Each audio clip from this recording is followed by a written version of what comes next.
So I'm actually really looking forward to the next Gran Turismo 7 update, and I want to let you know why, because I've been slating Gran Turismo for terrible updates, and it looks like this time it's just going to be 5 new cars, no new tracks, no new big features, but I'm looking forward to it. Why am I looking forward to it? Well, the cars are a little bit special, and I do mean a little bit special. We're not getting a brand new GT3 pack here. We're not getting a new GT3 Mustang that's already come to ACC. It's coming to iRacing as well. These are different cars. These are Gran Turismo cars, and these are cars that actually follow a trend of cars I've really enjoyed driving. Now we're going to start off here with the Honda NSX. This is a classic racing car. Probably we're going to get it in the iconic Castrol livery that we've seen in Gran Turismo. And depending on which car class this car lands, that's a different NSX. Not sure why I put that in there. Just as a comparison, depending on what car class it lands, this could become a really compelling car choice. Now, again, I want to let you know why I'm looking forward to these cars. I really enjoy driving the Nissan Skyline Pennzoil in Gran Turismo 7. I've made a load of videos on it. It handles really nicely. It's an iconic car, and it's something that feels very Gran Turismo. You don't get these sort of things in Forza. You don't have iconic cars in Forza, but you do in GT7. And just like I enjoyed buying the Skyline, driving it around, understanding the handling, I think I'm going to do the same in the NSX, and hopefully it's going to be a little bit competitive in its class. Is it going to be Group 2? Probably. We'll see how it does. Now the next car here, I'm going to go through all the cars by the way in the update, is this Honda Civic. Now, I've kind of slated GT7 for releasing too many versions of the car before, but here's the thing.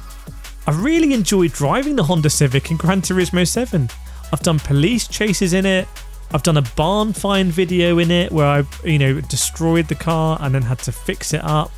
And I've done, street racing in it, sort of Tokyo Drift street racing. It's a car that invites you to tune it to massively increase the horsepower and, lighten it and stiffen it and then go racing in it. So it's a classic Gran Turismo 7 car, and can't say no to a Honda Civic. It's not the most exciting. Do I wish they came up with a Honda Civic sort of Group 3 concept car based on the latest Honda Civic? Well, yeah, definitely that would be exciting. And the latest, I think FK8, is in Forza Motorsport. But I'm not going to say no to it. It's a nice car. I'm almost certainly going to buy it, and I'm almost certainly going to drive it. Now we get interesting. Look at this. It's a Volvo. And again, previously, I would just slate this. Maybe I was in a different headspace. But you know what? Don't you remember? I love driving the Mazda 3 in Gran Turismo 7. Do you remember when Mazda 3 came out and I made a video on it? Testing the Mazda 3 and seeing how you could tune it up. And here the Volvo, this is a car that maybe I'll rent somewhere when I'm on holiday. Maybe I'll end up buying this car, I don't know. And it's a great car to drive in Gran Turismo in the same way that I like driving the Mazda 3. I like driving my Peugeot RCZ road car version in the game. I like driving the Audi TT rarely, even though it's an inferior car to the Peugeot RCZ.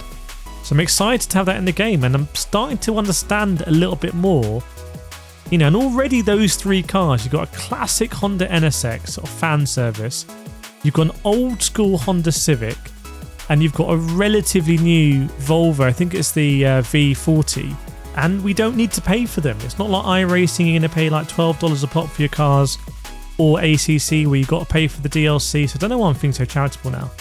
But their next car, and also 5 cars does help, is this absolutely classic Nissan Skyline R31.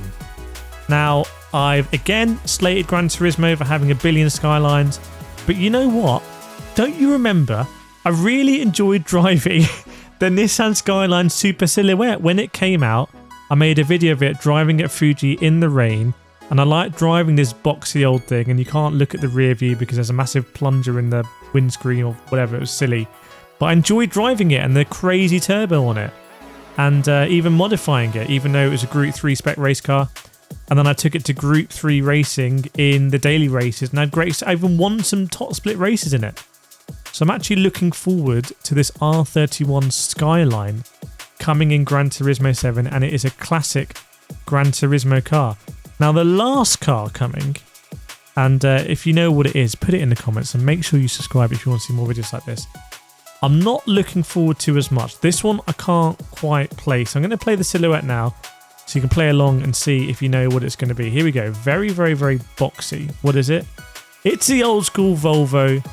So this, I can't really see myself enjoying it. It's the same when they do the really old like 1930s, 40s car in GT7. To me, they're just not fun to drive. Now, are you going to be able to do an engine swap in this? Maybe. Is it going to make it a bit silly? Maybe. I don't know. I'm not crazy about this old school Volvo. But the other cars, the other 4 cars, I've actually really enjoyed driving similar cars to them in GT7 before. So let me know what you think. Is it a decent update considering it's free? Or do you want more? Realistically, are we not going to get any more tracks in GT7? Seems like it. Let me know in the comments, and I will see you on launch day when I'm going to be driving all of these cars. I'll see you then.